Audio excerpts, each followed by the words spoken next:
Seguimos con más en Acción 10 en la mañana. Hoy en Vida Sana, un tema con nuestro especialista, el diabetólogo Javier Bravo. Con el doctor vamos a abordar el tema sobre prácticamente las causas y consecuencias de la hipoglicemia. ¿Qué lo produce? ¿Quiénes están más predispuestos a tenerlo? Él nos lo va a decir. Qué bueno que nos acompañe, doctor. Bienvenido. Gracias, Odile, una vez más aquí en la revista. Primeramente, pues darle gracias a Dios por un día más de vida. Imagínate, pues, con este clima todo helado y con lluvia.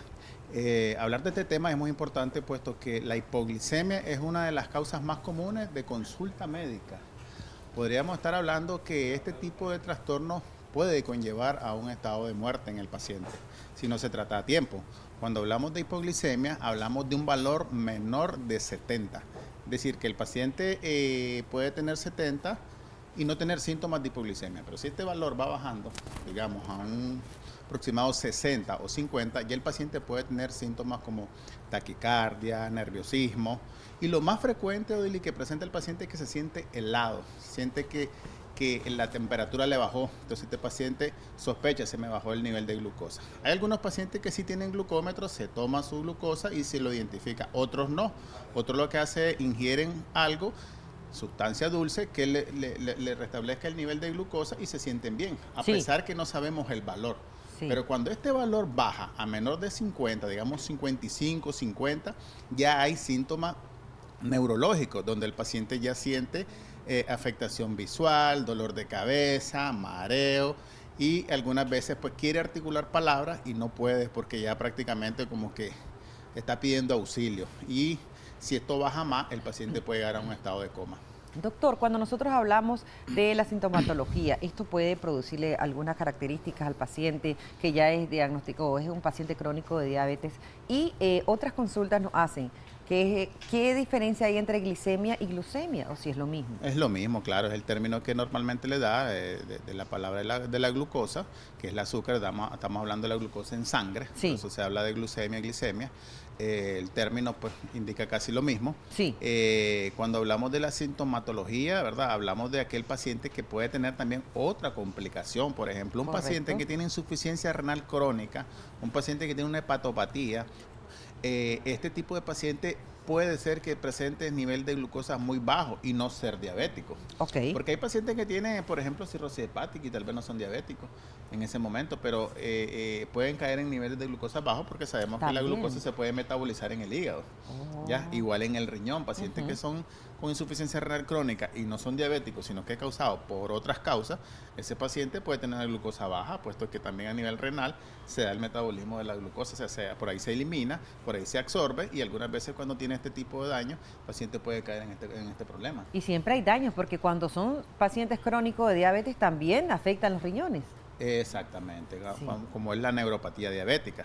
Hoy en día, que casualmente estábamos hablando de los fármacos que actúan a nivel renal, un paciente como insuficiencia renal, con un fármaco que actúe a nivel de ese lugar, no se debe dar, se debe de instaurar insulina para tratar de corregir los niveles de glucosa en este paciente. Sí. Pero importante mencionar que los pacientes de la tercera edad, si ya tienen de 2 a 3 o 4 eventos de hipoglicemia durante un mes, este paciente está totalmente descompensado. No solo el hecho que tenga la glucosa alta, es decir, es que el paciente la maneja en 500, en 400, entonces está descompensado. También se llama descompensación al paciente que tiene una glucosa menor, ¿verdad?, de 70 en todo caso, en ayuna. Correcto. Vamos a leer unos mensajes que nos hacen llegar a través del Facebook Canal 10 Nicaragua y Noticieros Acción 10. Doctor, muy buenos días. ¿Qué tan efectivo es el examen de insulina? No hablo del examen de glucosa, ¿no? Es muy efectivo, claro, porque estamos valorando la cantidad de insulina que está produciendo el páncreas. ¿Es también en sangre ese examen de insulina? Exactamente. De acuerdo a la cantidad que está produciendo, nos damos cuenta que ese paciente está funcionando bien. Es como decir, le damos una carga de glucosa al paciente y valoramos cuánta insulina está produciendo y qué efecto va a hacer en la sangre para evitar pues que la glucosa se eleve. Cuando estamos y se dice, no, yo he estado estable porque yo soy paciente crónico y manejo normalmente mi azúcar en 140, 160. Cuando ya se sale de ese rango es cuando yo tengo el problema. ¿Eso debería mantenerse en realidad así en un paciente que ya tiene más de 10 años de ser diagnosticado como diabético? Exactamente, así es. Fíjate que hay pacientes que, o vos te has escuchado historias que te dicen, doctor, yo soy diabético, yo mi azúcar la manejo en 150, yo ando bien. Pero cuando yo tengo 80, yo siento que se me baja porque ya tengo síntomas. Pero un paciente que está controlado, con dieta, con tratamiento intensivo y logra dormir bien, hace un poco de ejercicio, se mantiene alejado de parte de los vicios, entonces ese paciente puede mantener un nivel de glucosa en 70 o en 65 y no tener ningún síntoma de hipoglicemia. ¿Ya? Es como decir que el cuerpo se va adaptando al nivel de glucosa que tiene el paciente, de tal manera que este paciente está bien controlado. Más sin embargo, hay pacientes que el nivel de glucosa lo andan en 150 o 200 y ese paciente ya tiene síntomas de elevación de la glucosa. Ya se sienten calientes, ya se sienten con orinadera, con mucha sed, porque están bastante controlados. En cambio, hay otros, como los que te decíamos anteriormente, que tienen 400 y andan normal. Es decir, yo me siento bien. Entonces, esos tipos de pacientes son los que se complican más rápido. Correcto. ¿Qué hacer? Porque a veces se dice, se les da un tipo de medicamento, insulina, y además de eso toman otro tipo de tratamiento o medicina natural, se hace algún tipo de terapia. ¿A qué puede predisponer eso en cantidades de tratamientos que pueden tomar para bajar de inmediato, si se puede, el azúcar? Es bastante riesgoso porque fíjate que hay pacientes que desconocen un poco los mecanismos de acción de la insulina, entonces de tal manera que cuando el nivel de glucosa está un poco alto y se pone en tratamiento excesivo pueden llegar a una hipoglicemia. Es decir, aquel paciente que tiene, digamos, 500, le puse insulina NPH, le puse cristalina y le puse otra cosa, le di una pastilla porque no había ni qué hacer y cuando ven ya cayó a un nivel de glucosa muy bajo y presentan la hipoglicemia. Caso contrario, el paciente tiene la glucosa, digamos, en 60, le dan a chupar un caramelo, le dan agua con azúcar, le dan gaseosa, le dan lo que tengan a mano y de pronto el paciente llega hasta 500 el nivel de glucosa. Wow. Entonces lo más recomendable es tener dos cosas. Uno, tener juguito de naranja que le ayude un poco, como nosotros le planteamos a los pacientes la regla de los 15, le damos 15 ml de jugo y a los 15 minutos valoramos el nivel de glucosa que tiene y posteriormente otros 15 y cada 15 minutos le vamos tomando la glucosa y vamos determinando. Eso obviamente en casa, cuando el paciente tiene digamos 70, 75. Sí. Pero un paciente que ya tiene 60 ya no es para que esté ahí, es para que esté ya en el hospital. O sea, es emergencia, un paciente. Exactamente, porque si ya tiene problemas neurológicos, ya tiene síntomas de taquicardia, de nerviosismo, el paciente no puede responder, obviamente necesita algo intravenoso para lo más rápido. Hay algunos que sí reaccionan inmediatamente, le dan a consumir azúcar ahí nomás y esperan y de pronto el paciente se restablece, pero no determinamos si ya hay daño, ¿verdad?, neurológico en el paciente. Eso lo ideal sería asistir a la consulta. Me preguntan también, ¿es bueno opción tomar azúcar dietético? Como para bajar el azúcar, sí, como para subir la... O sea, del azúcar que va a complementar para los pacientes diabéticos. Exacto, son aquellos pacientes que realmente no aceptan, que realmente son diabéticos. Sí. Son pacientes Entonces dicen, no puedes utilizar cualquier tipo de azúcar, tiene que ser este azúcar dietética que es para pacientes diabéticos, por ejemplo. Exactamente, muchos de los pacientes lo hacen, inclusive hay goteros que los ocupan para eso. Okay. Pero realmente yo no recomiendo eso, yo soy de las cosas que los pacientes deben, en ellos no debe existir la glucosa. Porque muchos se malacostumbran.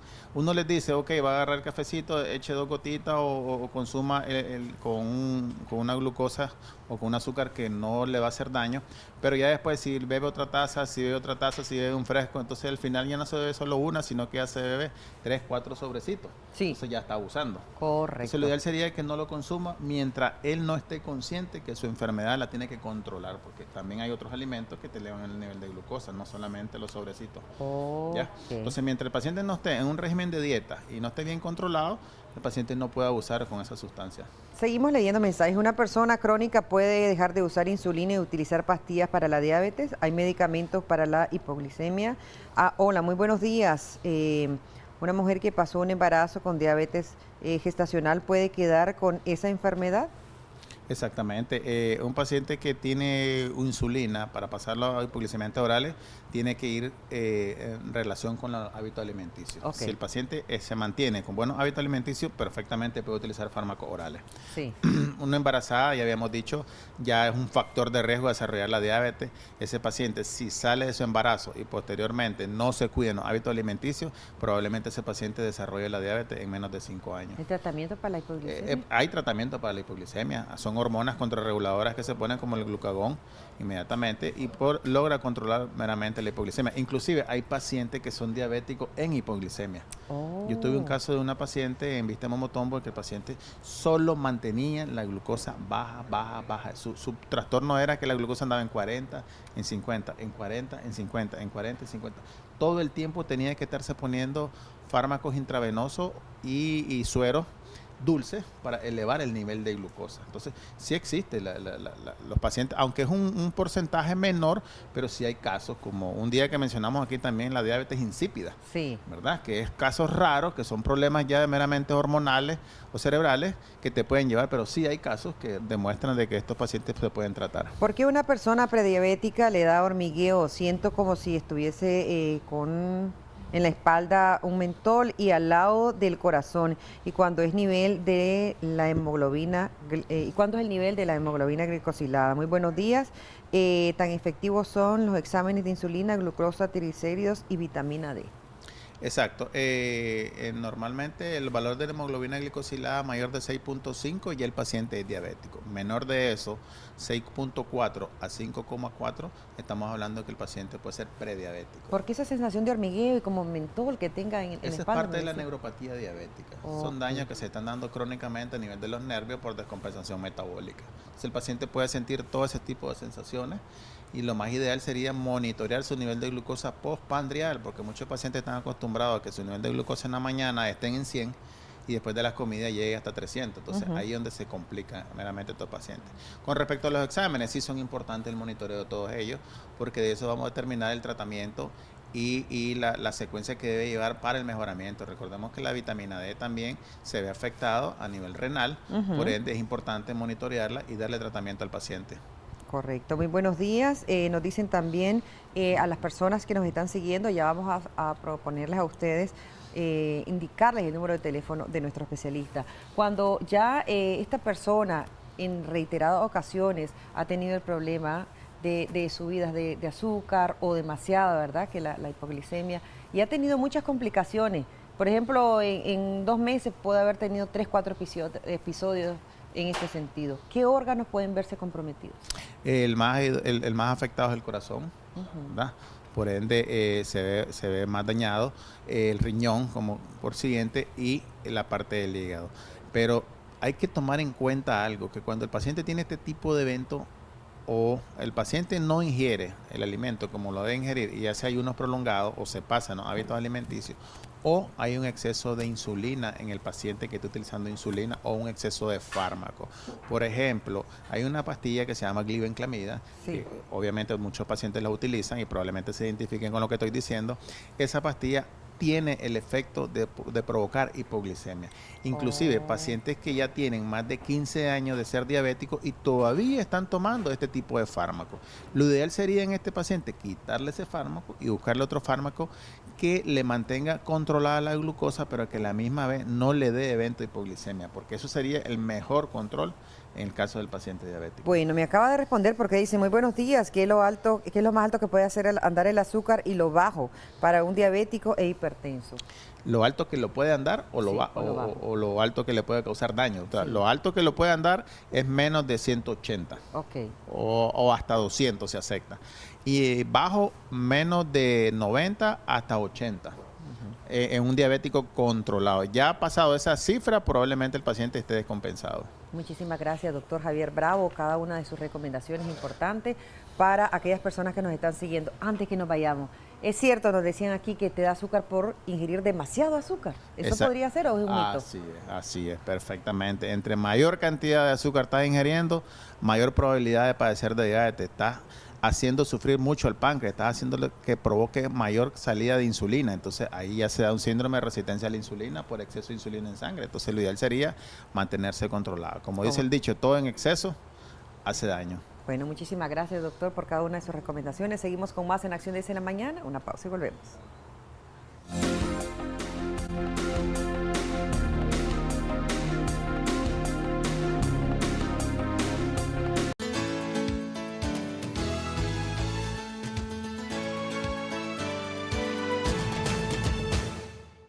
Así es, un tema muy interesante. Vamos a hablar de luxaciones de hombro y ya está con nosotros nuestro especialista en ortopedia y traumatología, el doctor René Urroz. Bienvenido, doctor. Siempre es un gusto conversar con usted.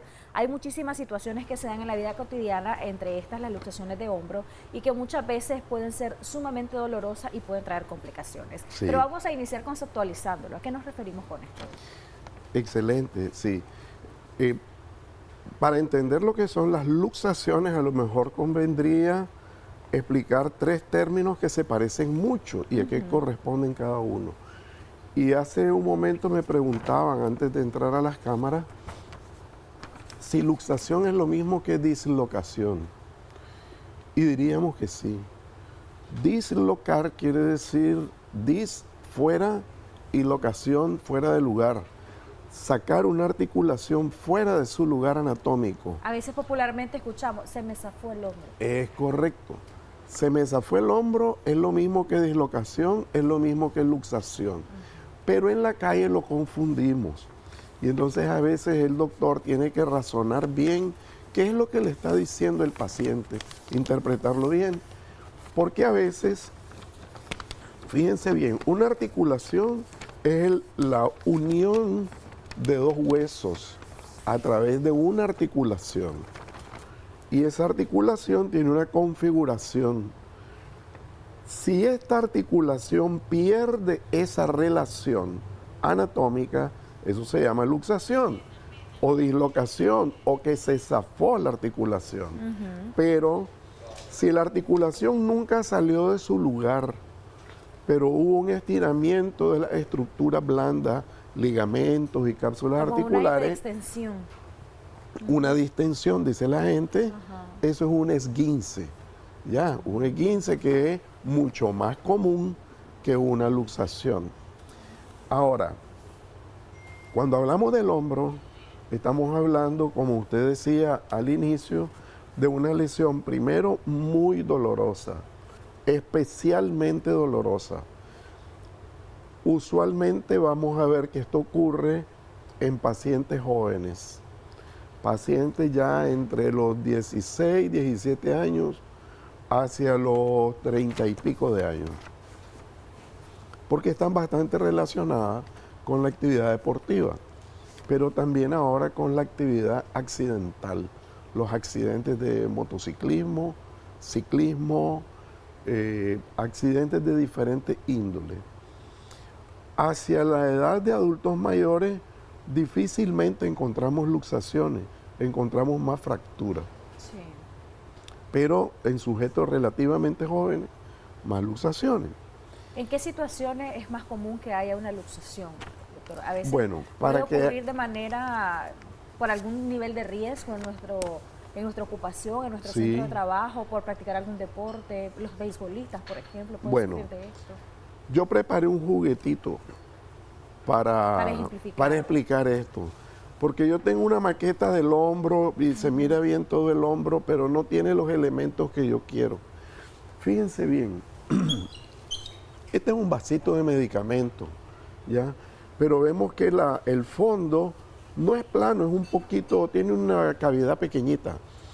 Así es la glenoides del hombro. ¿Qué es la glenoide? Una chapita enfrente de donde está la cabeza del húmero. La cabeza del húmero es una semiesfera que está enfrente de la glenoides. Pero esa esfera es casi 2 veces y media más grande que la glenoides. Entonces diríamos que es una articulación inestable. No es como la cadera, que por ejemplo la cabeza del fémur entra adentro de un gran agujero, ¿verdad? Que es el cótilo y entonces se mueve muy bien. Pero el hombro, esta relación tan pequeña lo vuelve riesgoso, pero claro, nos da una gran ventaja, que el hombro se mueve prácticamente en 180 grados en muchas direcciones. Entonces es la articulación de mayor movilidad. Pero la naturaleza es una maravilla. Para que esta cabecita y esta glenoides pequeña se mantengan, crea un conjunto de ligamentos y de estructuras que mantienen el equilibrio de esta cabeza. Y además, ahora lo vamos a ver, fabrica un cartílago alrededor de la glenoides que aumenta la profundización de la glenoide y mantiene a la cabecita en su lugar. Ese reborde es cartilaginoso y se llama labrum. Y es una maravilla anatómica porque permite que la cabeza se mueva de manera perfecta. Pero el hecho de que tenga, a pesar de estas características que usted acaba de mencionar, el hecho de que tenga esta asimetría entre, digamos, la base y la bolita del hombro, ubica en mayor riesgo esta parte de nuestro cuerpo para luxaciones y otro tipo de situaciones. Bueno, es una excelente pregunta. Ya vamos a ver por qué ese riesgo. Fíjese bien, el hombro, nosotros mantenemos el brazo más del 90% del tiempo hacia abajo.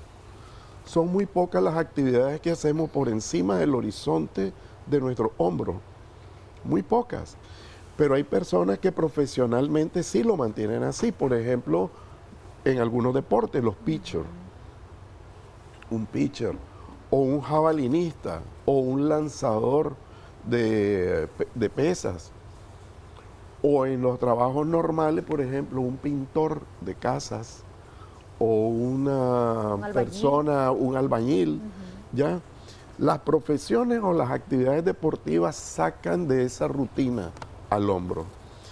Y resulta que el hombro lo podemos luxar si lo enviamos en abducción, que es abrir la axila, y rotación externa, que suele ser el movimiento ese para pintar, para lanzar una piedra. En esa posición, él tiende a irse hacia adelante y se sale. Para salirse, él tiene que romper ese labrum del cual hablábamos. Imaginémoslo como una cunetita alrededor de la glenoides. ¿Ya? Al romper esa glenoides, ese labrum, entonces la articulación queda frágil. Y el hombro empieza a luxarse la primera vez, una segunda vez, una tercera vez, porque ya quedó roto eso. ¿Y qué siente el paciente cuando hay una luxación de hombro, doctor? La primera sensación es separación del brazo y el cuerpo. El paciente le dice eso, siento que el brazo no es mío, porque no lo domina. Claro. Pero la segunda sensación es un dolor intenso, brutal. Y el bloqueo del brazo. O sea que no lo puede mover libremente. No. Voluntariamente. Solo en cierta medida. No, para nada. Hacia donde él lo quiera mover, el dolor es muy intenso. Y al perderse el equilibrio anatómico, los músculos que estabilizan la cabeza y los músculos que mueven el húmero, al perderse esa estabilidad, el brazo no va para ningún lado. Esto es incapacitante, definitivamente, doctor. La lección que nos tiene que quedar de esto es que todas las luxaciones de hombro son lesiones gravísimas para el hombro. No ponen en peligro la vida del paciente, pero son lesiones muy graves para la articulación. De tal manera que cuando se rompe este labrum, se pierde la estabilidad y el hombro va a estarse luxando con cierta periodicidad. Ok, quiero recordar a nuestra audiencia, doctor, antes de que continúe usted explicándonos, que puede participar del segmento a través de nuestra transmisión en Facebook. Recuerde que estamos como Canal 10 Nicaragua y también como Noticiero Acción 10. Ahí con todo gusto vamos a leer sus comentarios y también las sugerencias que usted quiera hacerle al doctor. De repente pueden haber consultas de alguna persona que ya haya tenido este problema y quizá no lo trató de manera oportuna y tenga ciertas complicaciones. En el país nicaragüense decimos le quedó una goma, no quedó bien y normalmente cuando el dolor se nos quita ya no estamos con la incapacidad producto de este tipo de situaciones, lo minimizamos y quizá no nos cuidamos, ¿no? Me encanta esa reflexión porque fíjese que en cuanto reducimos la luxación, reducir para el público es volver a colocar en su lugar la cabecita. ¿Y cómo se hace eso? Es una técnica que la manejan los ortopedistas, que usualmente lo hacemos en emergencia. Ya entonces, mediante ciertas maniobras, recolocamos la cabecita en su lugar. En cuanto se coloca, el dolor desaparece mágicamente. Y ya queda totalmente bien. El paciente pareciera que nunca ha tenido nada, ¿ya? Y cuidado, porque ahí es donde se nos confunde la gente. Y el ortopedista... Doctor, van donde un sobador y dicen, él me va a envasar. Y es muy común esto, todavía en la zona rural es bastante común. Sí. Entonces se nos quita el dolor de manera inmediata y creemos que ya quedamos bien.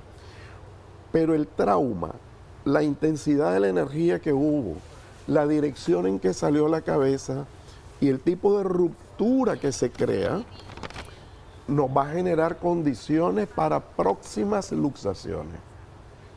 Ahora, su ortopedista le va a recomendar en emergencia tal vez un poquito de analgésico para los siguientes 2 o 3 días, no más, pero le va a mantener un cabestrillo especial. Es decir, vamos a adosar el brazo al cuerpo y le va a decir, durante 21 días mantenga su brazo en esa posición. Aquí es donde viene un mensaje y un pequeño aprendizaje con los amigos del público. Si usted sigue esas recomendaciones, el hombro va a evolucionar muy bien. Y a lo mejor no vuelva a ocurrir una próxima luxación. Pero si usted no sigue esas recomendaciones y el brazo empieza a moverse prematuramente, hay una altísima probabilidad que no reparen bien las partes blandas y la probabilidad de luxación nueva ocurra más temprano de lo que cree. ¿Qué ocurre con la ruptura del labrum? Aunque pongamos la cabeza en su lugar, como el labrum es cartilaginoso, no se repara, no logra cicatrizar de nuevo con el hueso. Esa lesión nos queda para siempre.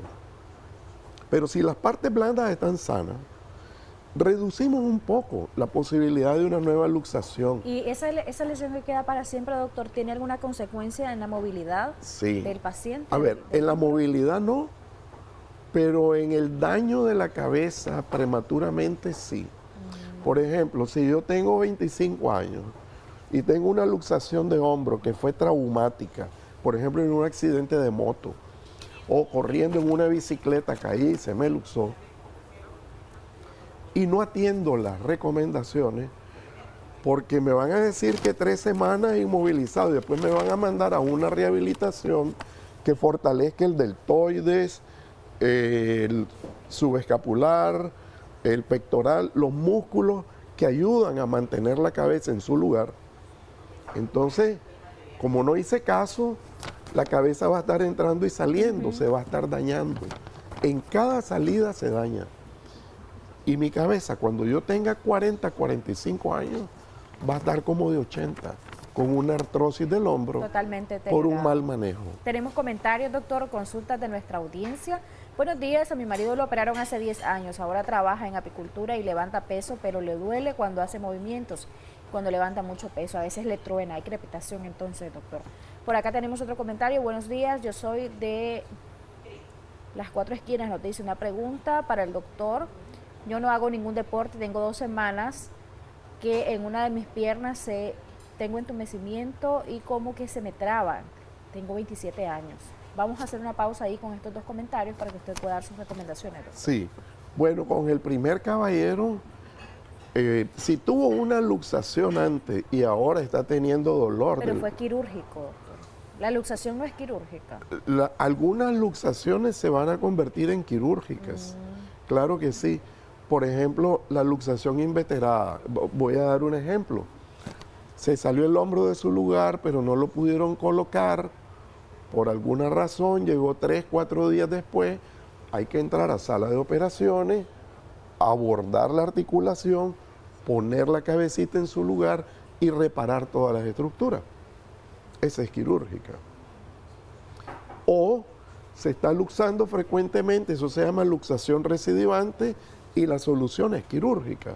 Tenemos que entrar y reparar todos los daños y mejorar la resistencia anterior de la articulación. ¿Es normal que él tenga esa crepitación y que a veces le duele cuando hace algunos movimientos? A ver, no es normal, pero es posible. Si la cabeza ha sufrido daño, ya está en un proceso artrósico. Y la artrosis genera dolor, crepitación, ¿ya? Y es lo que hablábamos antes, la cabecita sufre cada vez que sale y se pueden crear lesiones en la cabeza que son como, si nos imaginamos la luna, cada vez que la cabeza salga y choque en la glenoide, sufre un impacto y se van creando como cráteres que se llaman lesiones de Hill-Sachs y eso va dañando y envejeciendo la cabeza, la va lastimando. ¿Qué puede hacer este paciente, doctor? ¿Qué le recomienda? No, lo primero que hay que hacer es evaluarlo, examinarlo, porque seríamos muy a priori dar una opinión, pueden ser muchas Tiene que buscar cosas. ayuda con un Puede especialista. ser una artrosis, puede haber, a veces hay lesiones secundarias que no las vemos, se llaman lesiones SLAP, que son desprendimientos en otras zonas del labrum, no en la parte anterior, sino hacia la parte superior y anterior. Y que esas a veces no las podemos captar clínicamente. Ok. ¿Ya? La de la paciente, doctor, de 27 años, que dice que sufre de entumecimiento en las piernas y que hay también dolor. No Bueno, sabe a qué se debe. puede ser un mar de cosas. Entumecimiento de las piernas pueden ser desde neuropatías, problemas vasculares, problemas de muchos tipos. Tiene que evaluarse bien, describir bien su problema. Pero si nos referimos al caballero del hombro, lo más sensato es pasar una buena evaluación con un especialista de ortopedia. Probablemente se van a apoyar en estudios de imágenes, radiografías o ultrasonidos del hombro o resonancia magnética del hombro. Ok. ¿Ya? Tenemos más comentarios. Buenos días, a mí me duele el hombro más cuando lavo mucho. Siento una sensación como si se me desprende y hasta la nuca me duele. Tengo 36 años. Más consultas en esta misma línea, doctor. Buenos días. Los problemas del hombro no solo vienen de golpes y no solo son fracturas por accidentes, también viene por el calor. Mi cuñada padece dolor en los hombros porque mucho cocina con leña y después de recibir calor, el dolor en el hombro es insoportable. Ella tiene 45 años. Ya no va a decir usted si Bueno, tiene esa toda es la una razón gran también. verdad. Sí. Nosotros estamos hablando hoy solamente de las luxaciones del hombro, pero el hombro es un área tan compleja Yo he escuchado de hombro que hay congelado, por ejemplo, subespecialistas de hombro, ¿ya? Tenemos problemas ligamentarios, tenemos problemas capsulares, tenemos problemas neurológicos que tienen que ver con el hombro, tenemos una cantidad de problemas muy relacionados y por eso tiene que ser evaluado por un especialista que conozca bien cada segmento de patologías que pueden afectar el Más hombro. comentarios, doctor. Mi hijo tiene 24 años y siempre se le vive luxando el hombro. ¿Esto tiene un tratamiento definitivo o no? Buenos días. Quiero hacer una pregunta. Me operé hace 2 meses de una situación que tuve parcial del manguito rotador.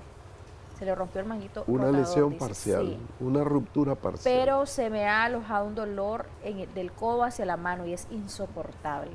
Otro comentario, hago ejercicios, nos dice 5 veces a la semana y mi hombro siempre me duele.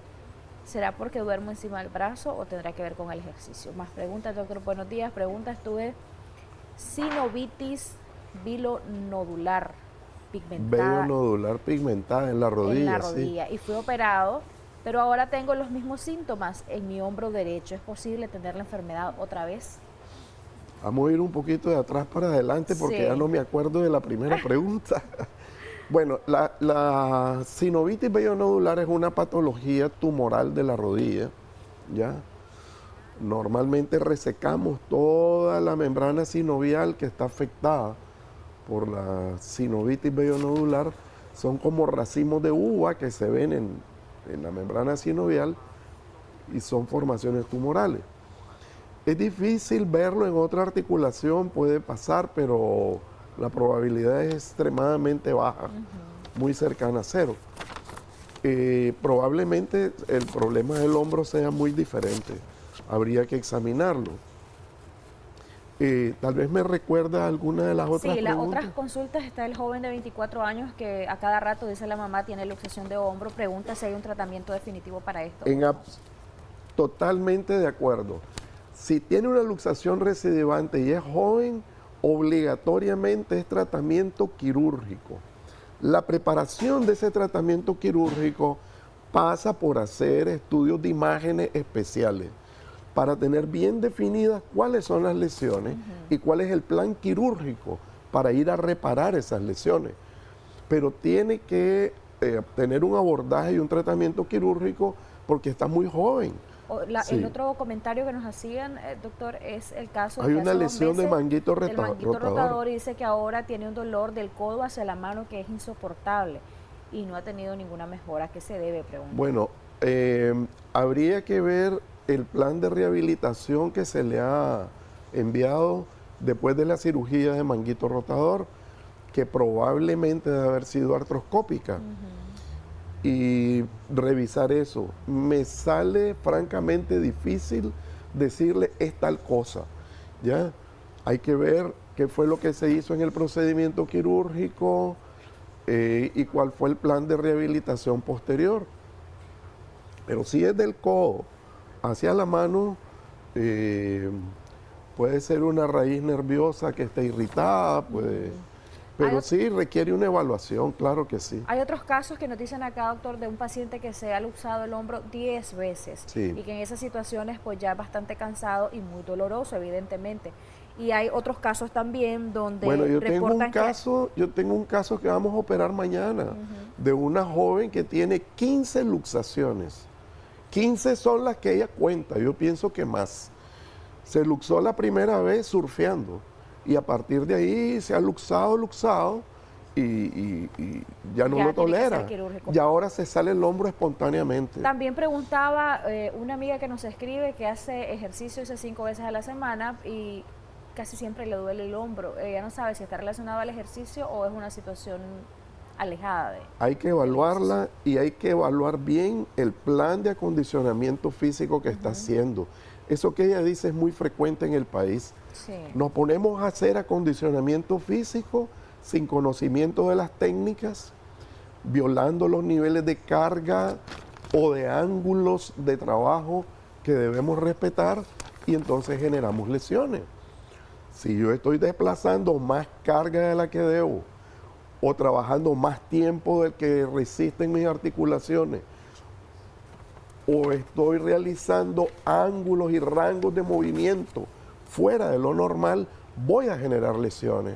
Se llaman lesiones mecánicas o trauma mecánico en el acondicionamiento físico. Y estamos finalizando, doctor, pero sí quisiera sus recomendaciones para nuestros televidentes que nos están viendo. De hecho, estaban preguntando en nuestra transmisión en redes sociales cómo lo pueden contactar, porque es bastante frecuente este y otros problemas que deben ser vistos por un especialista.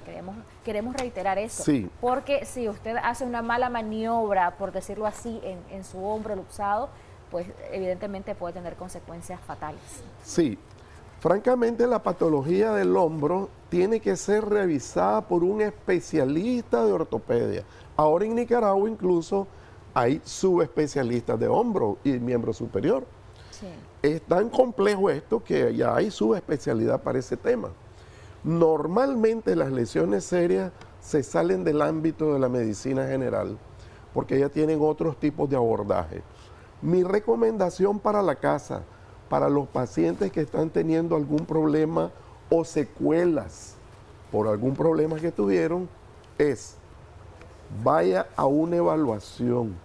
No pretenda con una llamadita por teléfono, un mensajito por WhatsApp, que le van a resolver su problema. Aquí hay mucha intervención clínica, mucha semiología. Tenemos que examinar el hombro, cómo se comporta, cómo abduce, cómo hace cada uno de los movimientos, seleccionar dónde están los problemas, ampliar la información con estudios radiológicos y después tratar de identificar con cuidado cada una de las lesiones. Solo así se puede establecer un plan correcto. Entonces, si tiene algún tipo de problema, una valoración, pero con el especialista correcto. Gracias, doctor, por su tiempo y por habernos acompañado, darnos estos consejos muy oportunos en este tipo de lesiones. Siempre un gusto. Seguimos con más en Acción 10 en la mañana. Es momento de premiar a usted que nos está sintonizando a propósito de este mes en el que estamos muy contentos los nicaragüenses porque definitivamente celebramos a esos buenos padres, a esos padres ejemplares a quienes queremos muchísimo, y hoy vamos a premiarlos a lo grande en Acción 10 en la mañana. Para ello están preparados Xochitl, Cristina y Alejo, quienes tienen premios extraordinarios gracias al Vaquero Alegre. Adelante.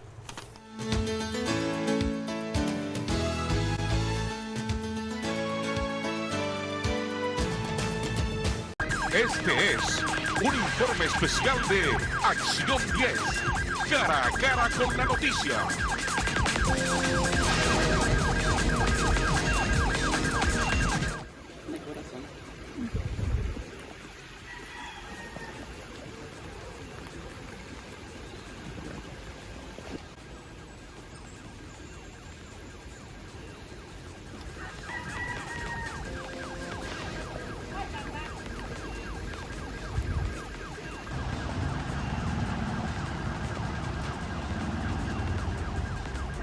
Son imágenes que vamos a emplear en la información. Taires Guerrero, desde Control de Estudios, nos comenta sobre un vehículo que fue arrastrado por las corrientes de un cauce bastante peligroso en la comarca Las Jagüitas, donde han ocurrido otras situaciones, hechos y personas también fallecidas por, según las autoridades, imprudencia a la hora que se registran fuertes lluvias. Pero Taires Guerrero, comentanos un poco sobre esta información.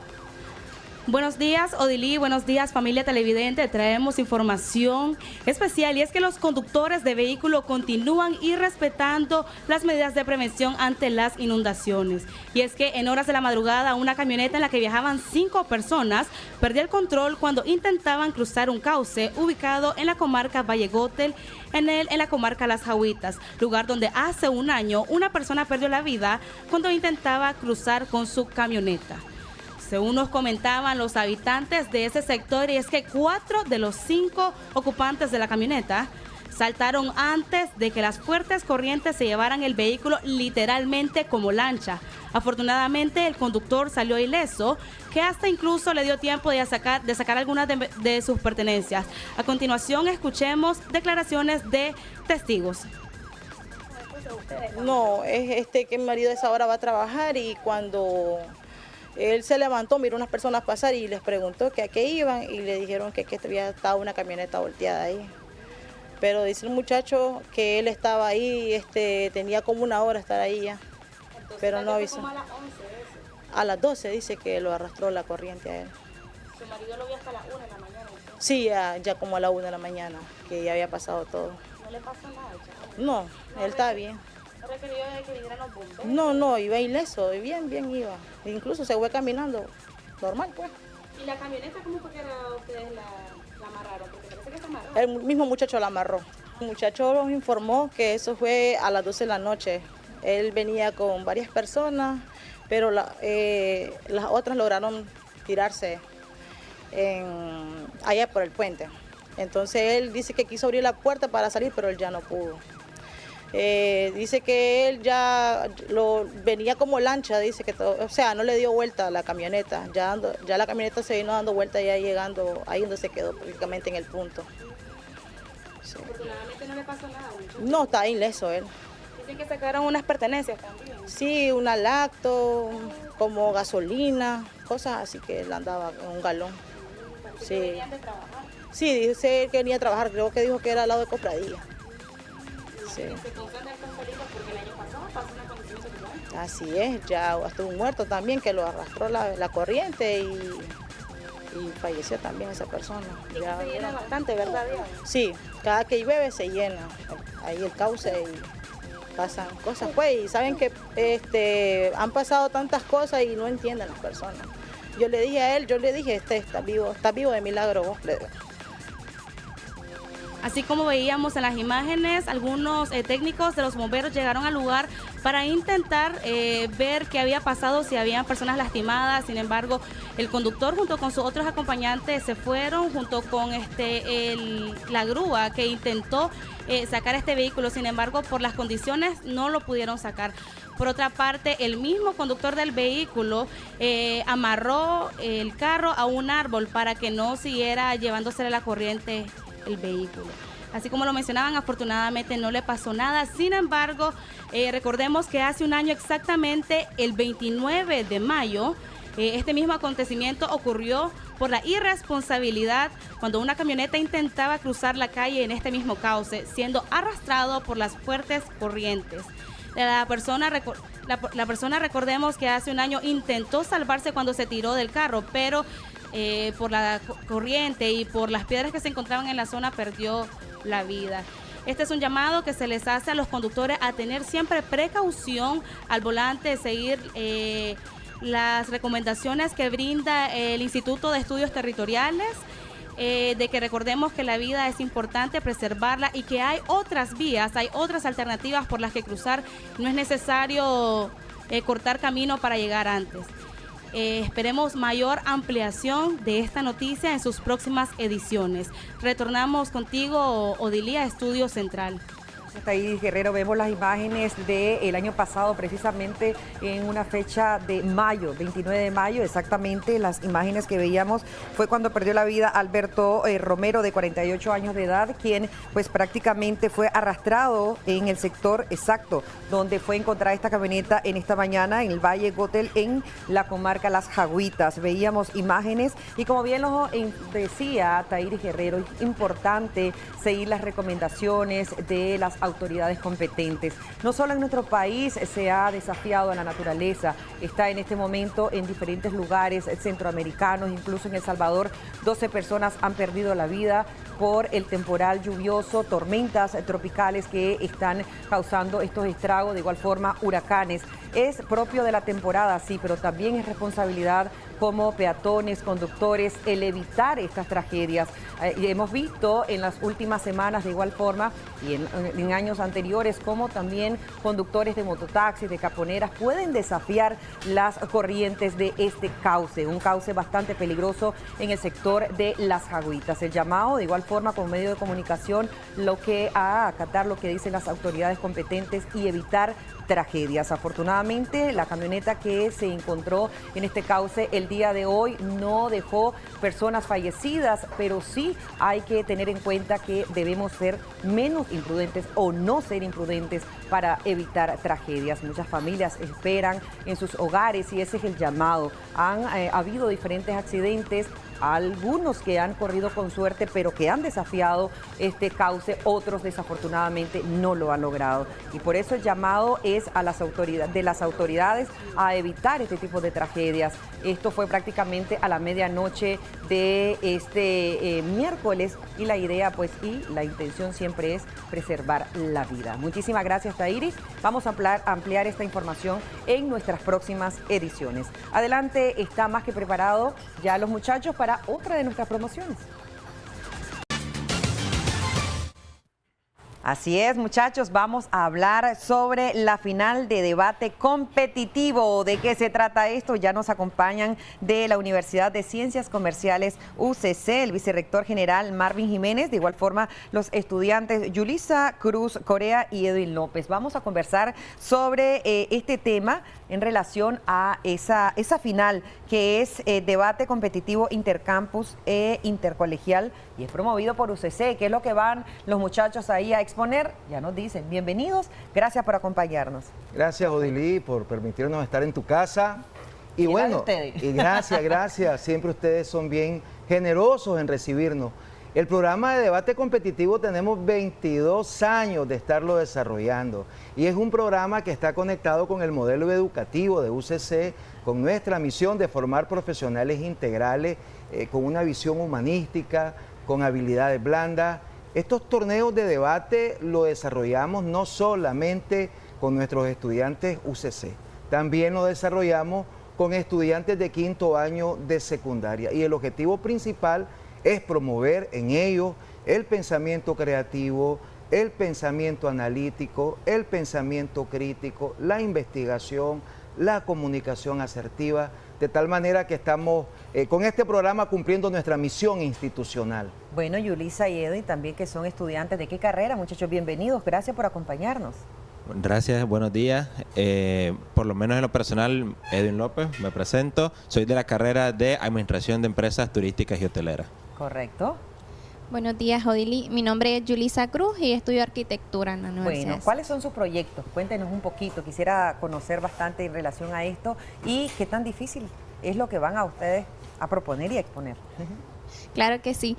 Bueno, mis proyectos personales en sí y profesionales es poder culminar mi carrera y poder dedicarme en el sector inmobiliario, sí, ¿verdad? Y con respecto a mi carrera, enfocándome en el diseño, ¿verdad?, de construcciones. Eso me encanta. En el tema con el debate competitivo, nosotros vamos a tomar la temática de el comportamiento de los ciudadanos que influye, o sea, afecta en si es el principal factor para la acumulación de basura en las ciudades, sí, que en sí pues se reduce o se traduce, mejor dicho, hacia el turismo sostenible, una amenaza hacia el turismo sostenible, ¿verdad? Lo que vamos a hacer es presentar todas las que son las diversas opiniones acerca de cuál es ese principal factor, qué es lo que afecta, y sobre todo pues exponer también recomendaciones para evitar este acumulamiento de basura en las calles. Hay mucho en ese tema, ¿verdad? Mucho que hacer y sobre todo que exponer, porque dirán algunos, no, eso es más que todo de las personas,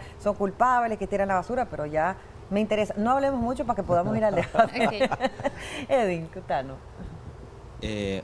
La premisa de mi debate que presentaremos el 11 de julio, ¿verdad?, es si los padres en su educación permisiva, ellos, ¿verdad?, buscando ser afectuosos y ser permisivos con su hijo y evitar lo que es el conflicto, si esto genera a largo plazo enfermedades mentales en su hijo, ya sea el estrés, la ansiedad o otras derivadas en su rama. Esto es un debate, una premisa de debate muy importante porque es algo que nos afecta a todos nosotros como nicaragüenses, porque es lo que vivimos en nuestra realidad con nuestra familia y todos tenemos en algún momento disfunción en nuestra familia o algún problema. Y es importante identificar que tanto la educación que nos brinda universidades y colegios tiene que venir reforzada con la educación que recibimos en nuestras casas, porque como dicen, el colegio es nuestra segunda casa, pero la principal tiene que venir siempre de la educación de nuestros padres. ¿Cuál ha sido el nivel de dificultad para ustedes recopilar toda esta información? Porque me imagino que hicieron cantidades de trabajo de campo para recopilar estas informaciones. Sí, claro, eso es lo hermoso, digamos, del debate, porque nuestras habilidades blandas se fortalecen en lo que es el pensamiento crítico, la búsqueda de información, saber en qué parte está esa información acertada con encuestas, análisis y poder, digamos, dar un punto de vista acertado en lo que hoy es la realidad de nosotros los nicaragüenses. Yulisa, contanos también, porque es otro tema bastante, tema escalofriante, diría yo. Difícil, contanos el nivel. Sí, claro. Bueno, principalmente en mi caso, la investigación que estamos conllevando es que en las páginas principales donde se ven las estadísticas acerca de la recolección de basura, ¿verdad? Qué tanto afecta, qué también recursos tiene el país para este tipo de problemática. Y por lo tanto también igual tomamos en cuenta las diferentes opiniones que puedan tener las personas y igual las personas con las que nos vamos a enfrentar en el debate, y tratamos de llevar un argumento y evidencia sólida para que esto pues pueda ser convincente y podamos enfocarnos en el punto.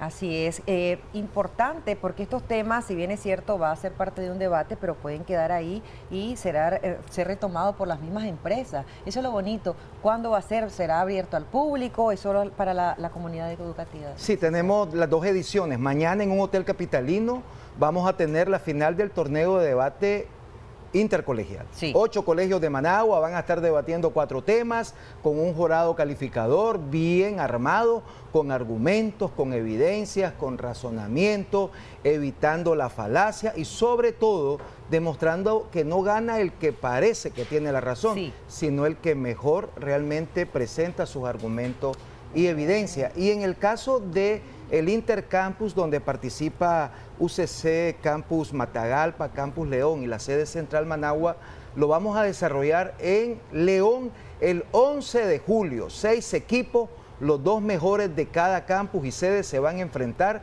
para sacar a los 2 equipos campeones de UCC, que sigue formando gente que triunfa. Eso nos encanta. Bueno, y aquellas que quieran participar del debate pueden asistir. Perfectamente, porque la idea es que el debate se convierta en una corriente donde no solamente debate el que está frente al jurado, sino la gente desde su silla está diciendo, ve, ese argumento de ese joven me parece correcto. Ah, no, yo estoy en contra de lo que él está diciendo porque tal vez tuvo una experiencia distinta.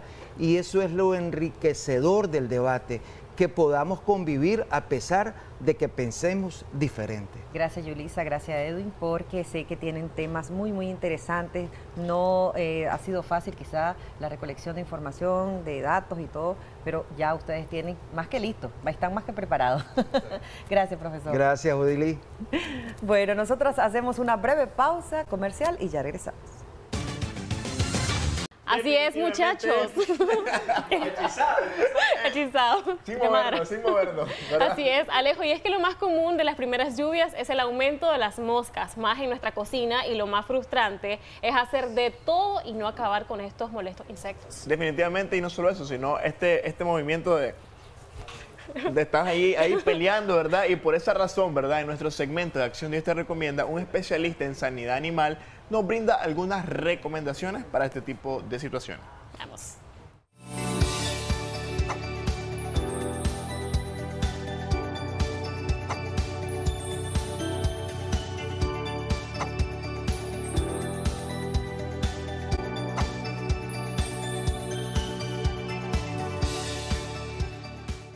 Empiezan a caer las primeras lluvias en nuestro país y lo más común es observar más moscas en cada rincón de nuestra casa, principalmente en la cocina. Aunque se dice que el frío no es el mejor amigo de esos insectos, en las moscas domésticas aparentemente no limita su desarrollo, reproducción y su actividad en general. El especialista en sanidad animal, Víctor Álvarez, asegura que la higiene es fundamental. Normalmente lo vamos a ver en todos lados, principalmente ahorita que estamos con el invierno, ¿verdad? Después de la lluvia, en temporada de lluvia vemos que se alborotan, como normalmente dicen, pues el boinica. Sin embargo, sí, hay muchas enfermedades que pueden ser transmitidas tanto a nuestras mascotas como a nosotros mismos. Entonces, por eso te digo, hay que abordarlo desde el punto de vista de salud pública, y esto lo vamos a llevar por medio de un buen manejo en el ambiente donde se encuentre. Recuerda que siempre que nosotros propiciemos factores, que estos pueden ser los factores ambientales, los microambientes dentro de la casa, suciedad, excremento, ¿verdad?, de las mascotas, niños, su polvo como tal, vamos a tener mayor oportunidad porque nosotros estamos favoreciendo al ciclo reproductivo de la mosca como tal, ¿verdad? El ciclo de vida biológico de esta. El experto manifiesta que los productos químicos podrían ser la solución más rápida, pero hay que tener cuidado al aplicarlo para no contaminar el ambiente. Los insecticidas como tal forman parte, ¿verdad?, de los métodos de control un poco más invasivos, pero recordad que pues, pueden tener un efecto negativo para nuestros ambientes, principalmente porque ellos son resultantes de aerosoles. Entonces pues podemos tener un efecto negativo como tal para las aguas normalmente, ¿verdad? Y entonces por esta razón pues siempre, como te mencionaba, hay que tratar de reducir estos ambientes a la limpieza propiamente del hogar, ¿verdad? Los papeles matamoscas también son importantes que se puedan utilizar, que comúnmente pues los vemos. Hay diferentes fármacos que podemos encontrar en el mercado, ¿verdad?, para controlar este tipo de insectos desde la casa. Esos molestos insectos suelen aparecer por la humedad del ambiente, la presencia de ciertos alimentos como frutas remaduras o platos con restos de comida sin lavar. Por tal razón, tienen la facilidad de convertirse en una plaga molesta y desagradable. Reducir estos factores, humedad, suciedad, la limpieza, la higiene, ¿verdad?, de las mascotas, la higiene de la basura adecuada dentro de nuestro hogar es muy importante. Y bueno, así de esta manera pues tenemos lo que sería la disminución de las enfermedades.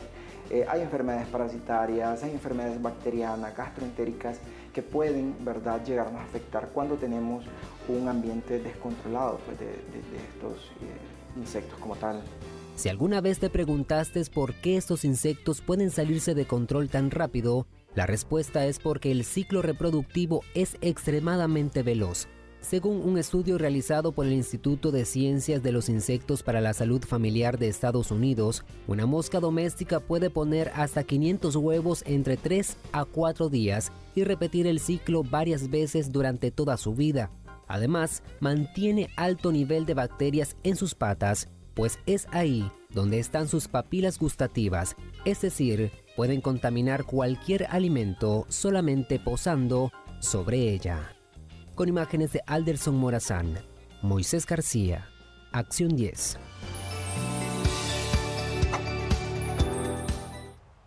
Así es, muchachos, definitivamente muchas gracias, Moisés, ¿verdad?, por esta valiosa información. Y antes de irnos queremos felicitar, ¿verdad?, a alguien muy especial. Ella es Claudia País. Los saludos van de parte de su hijo Alexander, que la ama muchísimo. Bendiciones para ella y gracias por sintonizarnos. Un abrazote, también. felicidades, increíble. Así nos despedimos, Alejo. Esperamos que nos acompañe mañana viernes y el cuerpo lo sabe. Así es, por fin viernes. Cuídense.